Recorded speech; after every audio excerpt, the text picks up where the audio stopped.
आरहजा और चतुर स्त्री। बहुत समय पहले चंद्रावली नामक राज्य था।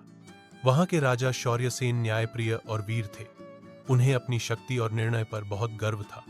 लेकिन उनकी प्रजा में एक स्त्री ऐसी थी जो अपनी बुद्धिमानी और तीव्र उत्तरों के लिए पूरे गांव में प्रसिद्ध थी। उसका नाम था सावित्री।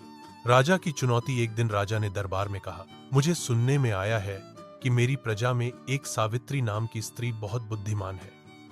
यदि वह सचमुच चतुर है तो मेरे 3 प्रश्नों का उत्तर दे।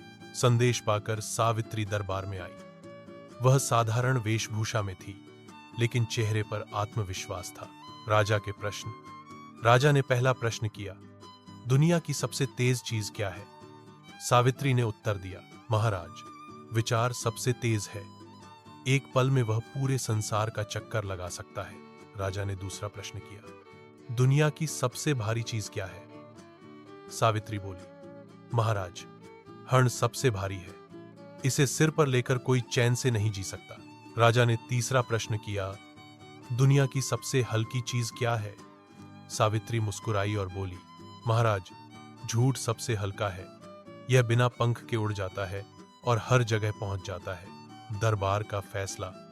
सावित्री के उत्तर सुनकर पूरा दरबार तालियों से गूंज उठा।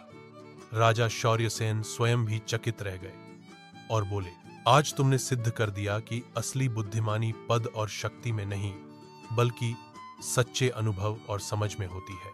उन्होंने सावित्री को सम्मान और धन देकर विदा किया और घोषणा की, अब से मेरी प्रजा का हर नागरिक मेरी आंखों में समान है।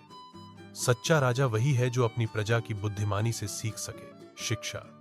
बुद्धिमानी केवल दरबार या महल की दीवारों में सीमित नहीं रहती। कभी कभी साधारण लोग भी राजाओं से कहीं अधिक गहरी समझ रखते हैं।